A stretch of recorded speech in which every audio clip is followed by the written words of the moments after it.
Well, I don't see that happening. Okay.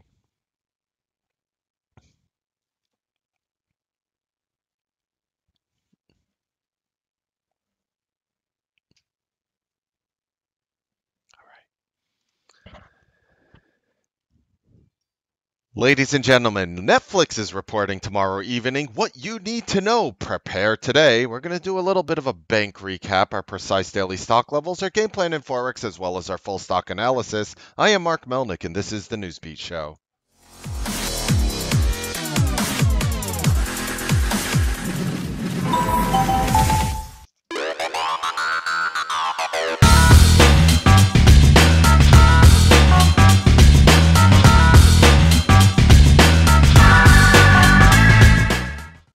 Good evening, ladies and gentlemen. Welcome to the Newsbeat Show. We have a very interesting talk today, and we're going to just share with you our agenda. Netflix is reporting tomorrow evening. What you need to know, my thoughts, it might surprise you. We're going to talk about our bank recaps as well. I know a lot of you guys like that last call we had, and as they say with any trader and broadcaster, you're as good as your last call. And I listen to that and I'm like, what do you mean you're as good as your last call? How about, can I be as good as my last 1,000 calls? I mean, I love when people, use these blanket statements. And I think these blanket statements were really made for people who are right half the time. If you're right about 50% of the time in this market, A, you're doing something very, very, very wrong. B, you have a lot of hope because you could potentially do something very right. And C, don't listen to that garbage that simply says, oh, you're as good as your last trade. And it's like, it's so dismal. It gives you no sense of belonging. Could you imagine that if you were only as good as your last trade? Could you imagine that? Yeah, I won 20 times in a row, but on my last trade of the day, I lost. So I'm a loser. Just like walking away. Oh man, I'm only as good as my last trade. Netflix is reporting. Let's go ahead and talk about that because this is going to be obviously it's one of the major FANG names, between Facebook, Apple, Amazon, Netflix, and Google. It's funny how they call the FANG names again FANG. Shouldn't it be FAANG like the double A? Anyways, let's talk about what Netflix is famous for doing. So, Netflix is famous for obviously they go up, but let's talk about what happens on earnings. What I think is going to happen is going to be a flattish open. And I know before you rip my head off when I talk about a flattish open, let me define what flattish means because whether Mark Melnick is right or wrong, one thing Mark Melnick is not, and that is vague. So, all right. What does it come down to on Netflix earnings? It's going to come down to international subscribers and outlook. They don't always beat on earnings per share. Now, there was a very, if you remember, well, who the heck remembers this? That's why I'm here to remind you. If you remember, Netflix said back in January when they reported, let's show you that here really quickly. They said that their Chinese growth looks promising, said the CEO. And they gapped the stock up here, and it was just a wonderful gap up, and the stock popped $30, and their China growth is looking positive. Have you ever heard of a company called, if you asked me to pronounce IQIYI, I don't think any word in the English language should start with I and end with I and have an I directly in the middle. I don't even want to, let's call it IQ because that's the smart way of pronouncing it. But this company came out and IPO'd on March 29th. Now, why is this interesting? Now, in case you don't know what, oh God, I'm gonna ask one of my friends, one of my Chinese friends, how the heck to pronounce this because um, this is just one of those names that Ish, Ishiyi? Is it Chiyi? Shiyi? I Shiyi? Whatever it's pronounced like. This is what's famously or infamously known as the Chinese Netflix. And what's going to happen, in my opinion, before you start saying, Melnick, Netflix is the greatest service ever. I subscribe to Netflix. I happen to agree with you. It's a phenomenally bargain service, and I think it's affordable by people with any income level as long as you're holding any form of job. Looking at IQ here, this is going to take away business from Netflix. Now, again, you're not hearing any of the analysts talk about this. Again, I'm not always right. I get it. Now, don't think for 1 minute that you're going to look at Netflix earnings and say they're not looking phenomenal on paper. Netflix doesn't really beat on revenue too often by anything significant. So it's not like the other FANG names where Facebook, Apple, Amazon, and Google will destroy consensus. Netflix does not know how to destroy consensus. In fact, Netflix sometimes barely misses consensus and whatever. And I was looking at some of the FANG names here, and I know the screen is about to get bright. Just dragging something in. Bear with me. I want to show you something. You see Facebook here? This is an internet company that doesn't really offer you a service other than allowing you to really talk with your friends. I mean, that's the major part of what they're known for, right? $34 P ratio, meaning for every dollar Facebook earns, if you want to buy their stock, you're paying about 34 bucks a share. Okay? Not the worst P ratio in the world. I'm just showing you a fundamental thing here. Apple, $18.50 P ratio. That's what you pay, 18.5 bucks approximately for every dollar Apple earns. That's their price to earnings ratio. Just showing you this, right? Let's skip over Netflix. Let's go to Amazon. Amazon, one of the hugest growth stories ever. $228 P ratio on its way to a $1 trillion market cap. It's at 879 billion. Fair enough. Google, $51 P ratio. Now let me ask you something. Out of all these companies, for me, ironically, the one that actually offers you something that's the most relatable, like a product that's most relatable, I know a lot of these companies sell their own products, is probably Apple and Netflix. Because Netflix, they offer you a streaming service. You've spent probably hours on Netflix on any given day.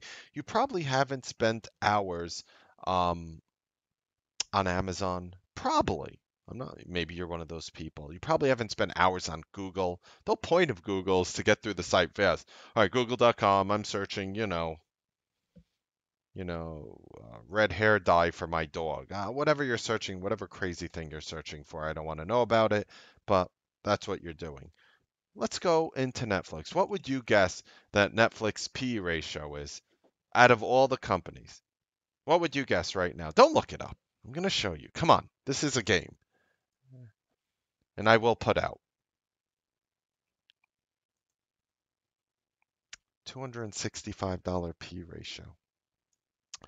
That makes Netflix the highest P ratio in the group. Now, what does that mean? What does that mean? It means that they really have the most pressure to grow, followed by Amazon. They really have the most pressure to grow. Amazon doesn't really offer you any products. Yeah, I know Alexa. Hey, Alexa, tell me when Amazon is going to 2000. I think tomorrow. Like nobody really understands why these companies are valuated at the same thing. Because let's take it a step further. What if Apple was valuated at the same potential as Netflix? What if Apple's $18 P ratio was closer to, Netflix's $260 plus P ratio? You know what that would value Apple at? That would value this Apple at like $2,800 a share approximately using rough math. Could you imagine that? Could you imagine if Apple had the same P ratio as Netflix?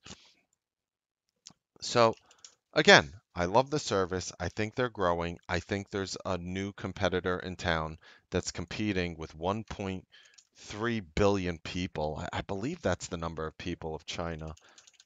People in China. I mean, let's just, again, this is what I look on Google. Number of people in China, 1.379 billion as of 2016. It's probably over 1.4 billion now. So, with that being taken into account, there's a ton of people in China, which HUYA or whatever is going to be um, competing with Netflix for. So this IQ is going to compete with Netflix.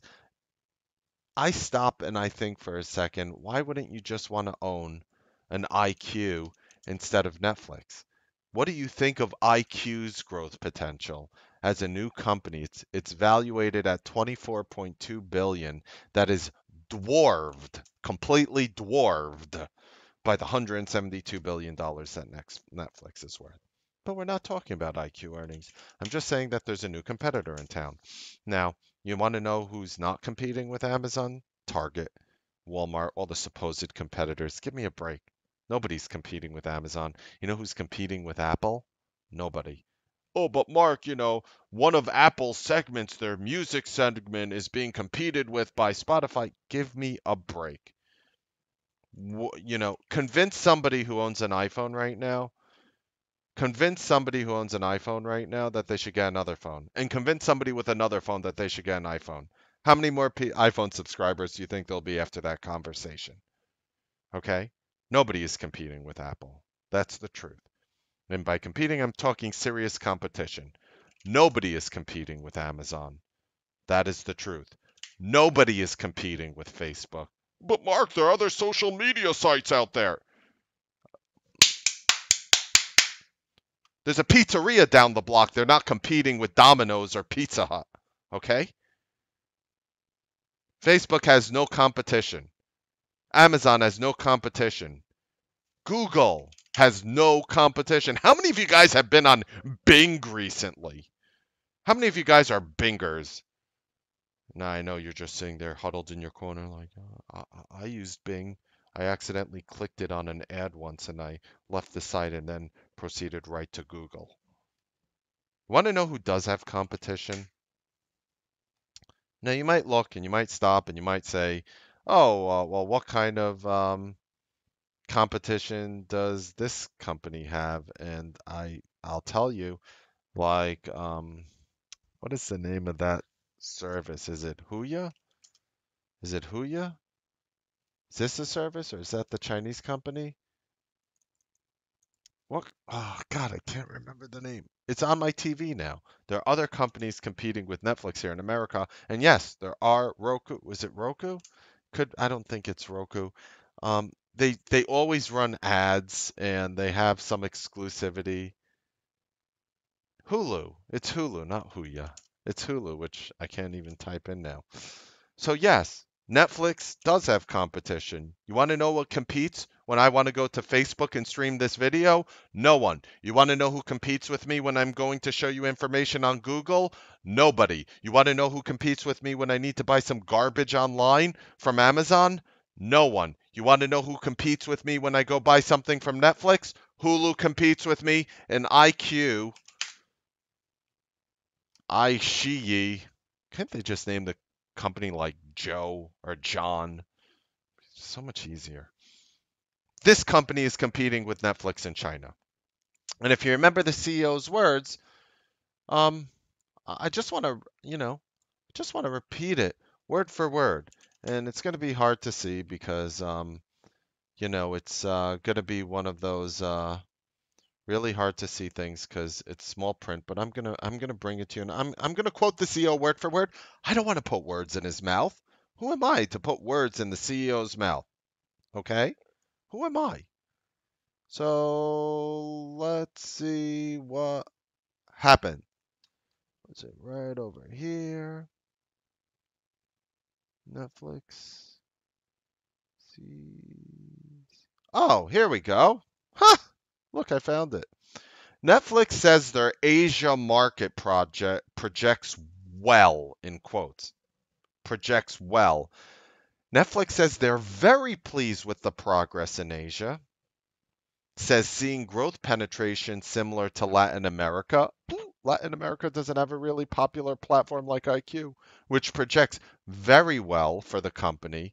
And it's comments that were taken from the fourth quarter earnings conference call. It's right over there. It's January 22nd. You see what happened since then. And pretty much Netflix, was popping on earnings back in January. I'll show you what happened.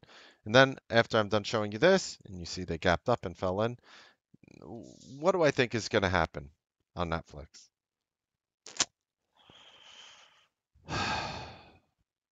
I think they're moving down no matter what happens. Whether they gap the stock up initially and then they move it down off the open. If they gap it up 50 bucks, let's make numbers up. If they gap it up $50, let's say I'm wrong with my prediction. I would say that you could be up 25 or 20 points at the end of the day. Let's say you gap it sideways. I think you're going to be negative at the end of the day. And let's say you gap it down hard. I think you'll be down at the end of the day. So you'll either be barely positive if you gap it up. Pretty much, I guess what I'm saying is, um, there's a very good chance that you're going to see bearish type of trading after the market opens on Tuesday in Netflix. And even though I believe in this company and I love what they do, and I am nowhere near getting rid of their service, that's not what's keeping Netflix afloat. What's keeping Netflix afloat are the people on planet Earth who do not own Netflix. And that's what you have to understand. It's going to come down to their subscriber growth. Don't look at their revenues, which may or may not be. Don't look at their earnings per share, which may or may not be. It'll be comparable. They'll barely beat a little or they'll barely miss a little, unlike every other FANG name, which, hits it out of the park when they take a swing at consensus earnings.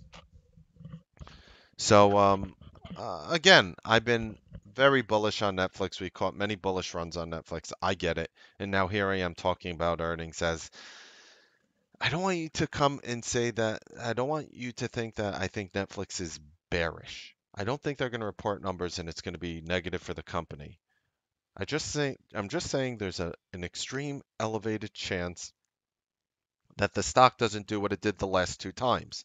And let's go over what it did. Last time closed at 307.78 and opened up at 329.20. Gapped up about $22.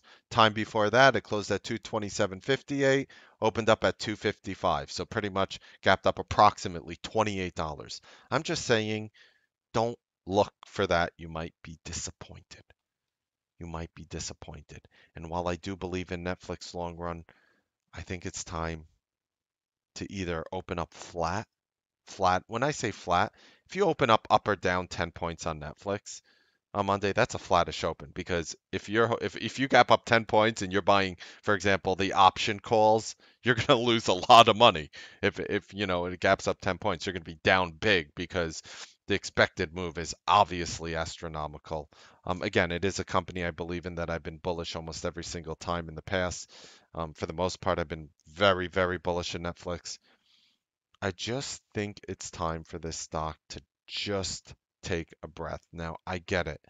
Again, I might be wrong. Every analyst, excluding the Wedbush analyst, who I think was fired for putting an underperform rating on Netflix back in January on that last earnings report with a $95 target or whatever. I don't disagree with the analyst. I don't disagree with the analyst price targets, which it's almost impossible these days too because they just keep these high price targets. What I think is going to happen is after Netflix reports, even if they're sideways or gap down, every analyst is going to come out and basically either reiterate their much higher target or raise the price target. I don't think you're going to get any significant downgrades in Netflix. So there's that as well. Again, look for a sell-off. Now, how would I play this? The problem is I'm not going to approach this like I approach the banks because my conviction is mixed. I'm putting myself out there with my thoughts. And yes, the banks I played very profitably, and we'll get to that in a moment. But like with the Netflix here, you might open up flat. Part of me wants to just sell calls and sell puts into earnings and just say, okay, open up flat, I'll make money on each end. That's what my gut is saying. The other part of my gut is saying, you're not crazy, Mark, because what if it gaps down huge or gaps up huge? You don't want to get screwed. So with that being said, I'm probably going to just sit back and just trade it on earnings day. I'll analyze it again, but I am leaning more to the not so exuberant shoot up through the ceiling, all-time highs made on June 21st. right over here. I'm not thinking like that right now in Netflix, even though I'm extremely bullish on them. I think the competition has gotten too massive, and I don't think these analysts are respecting that. This is the second time in a week that I really just, I'm honestly, I'm generally with the analysts. People don't realize that about me. As much as I bash them for being, Captain 100% right all the time with the way they talk, like analyst comes to Netflix and says, I have $1,000 target on Netflix. And Netflix could go down to 50 cents a share, and they won't be wrong as long as the company doesn't file bankruptcy, right? And you have analysts like that who always look, always like to look right and whatnot. But, you know, I generally agree with a lot of the analysts. And I definitely put in the place the analysts in which I don't agree with for, using something that humans have gotten many years ago. What was that again? What was that again? The thing that we're supposed to use all the time. Oh yeah, logic. That's it. So let's bearish feeling for Netflix. I might take a light put spread. Very light. Not as heavy as I did the banks. Okay? The banks I was like bearish. Bearish, bearish, bearish. I could be wrong on the banks, guys, but I'm betting bearish. This one, I might bet 10% of the side on a bearish put play on Netflix. So I just want to be perfectly clear on my calls because it's not as high as conviction as the banks, but I thought I would go over it for you. How about a little bit of the bank recaps? So, very simple. Um, here's one of the banks that reported, Citigroup. Obviously got decimated. I took off a vast portion of my position into because I'm holding this week's puts. Remember, I took next week's puts last week, so the puts going into this week, which was a bearish bet. I did bet on them going down. My puts exploded through the ceiling as Citigroup just plunged on heavy red volume. Again, that was a correct call. Wells Fargo also plunged on heavy red volume, even though it closed down. It did pop up at the end of the day. I was able to thankfully take profits when, the stock was down, over 3 points, pretty much, about 3 points. I took profits on that one as well. What was the other one? JP Morgan. And that one fell to 105.14, and I was able to take profits there. Again, very accurate prediction on the banks. I don't want to be as good as my last call. I think that is a very unfair metric because here's the thing: if I'm wrong on Netflix, what am I going to end up doing? Like giving 4 or 5% of my bank call back, the profits I made on the banks.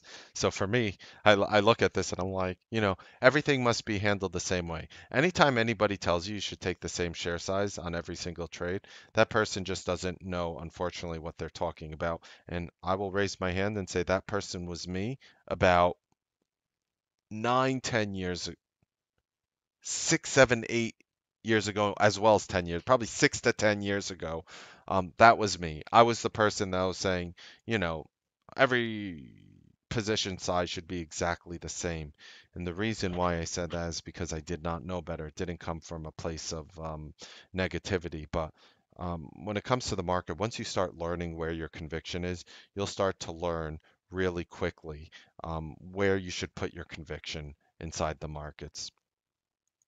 So with that being said, precise daily stock levels, you could go ahead, you could screenshot it now. I gave support and resistance levels on all the FANG names. Kindly ignore the Netflix one. The Netflix one is there because it's true. Obviously, none of those levels matter after they report earnings tomorrow because it will slice through either of those levels like a hot knife through butter and it won't even care that it did so. So please keep that in mind for Netflix. The levels just don't matter. And of course, ladies and gentlemen, our game plan in Forex, I gave you a couple garbage type names here, nothing that I'm really super crazy about. GLMD, little name that popped up with elevated volume. I think you could break through 1567 tomorrow. I think you could break here to the upside. So as a result, I gave you that bullish trigger of 1567. And then we're watching Pixie, little name that gapped up as well. I'm looking for it to break Monday's high potentially, $5.37. Just two simple names. Again, I rarely actually trade the game plan names.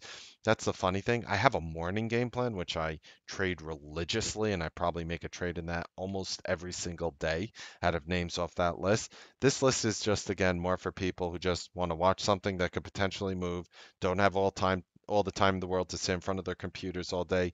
You're not a member of the Newsbeat room, which is fine and I respect, and I'm actually trying to help you and just show you something that I feel can have momentum ahead of time. So please just consider it that. A lot of them have worked, a lot of them have not worked. And generally, the feedback I get is extremely positive on these names because I guess there are people out there who are just making more money than on the ones that I'm right on than they're losing. I'll tell you a trick right now to trade these names. You wanna you wanna see these names gap up on volume. If they don't gap up on volume, I generally ignore them. Sometimes I trade them, but I generally ignore them. They have to gap up on volume. And of course, now, ladies and gentlemen, I'm going to go ahead and share my Forex names for you guys. I just wanted to, thank you guys for attending the Newsbeat Masterclass. It was a very large class. Did you know that our last class was the largest educational event that T3 has ever had in its history? So again, I'm so humbled and honored that you guys really like what I'm trying to do here and what I'm trying to teach you. And honestly, I have no doubt that the value of the course returns its value to you hundreds and hundreds of times over. Just my best advice for those who have taken it, and again, I'm not, whatever. My best advice for you at this point, follow it. That's it. You want to screw yourself over? Start picking things that you don't want to do in the course. I'm serious. Start picking things that you only want to follow 2 out of the 50 things I taught you. Again, I'm I'm not your boyfriend, I'm not your husband, I'm not, your brother, I'm not your father. You can do whatever you'd like. So, with that being said, ladies and gentlemen, of course, right now we're going to go into our full stock analysis. That is for Newsbeat Live members only. We are the fastest growing trading room in the nation. Happy trading, make money. We'll see you guys next time on the Newsbeat Live trading broadcast. Thank you for attending the masterclass. Have a wonderful, wonderful evening.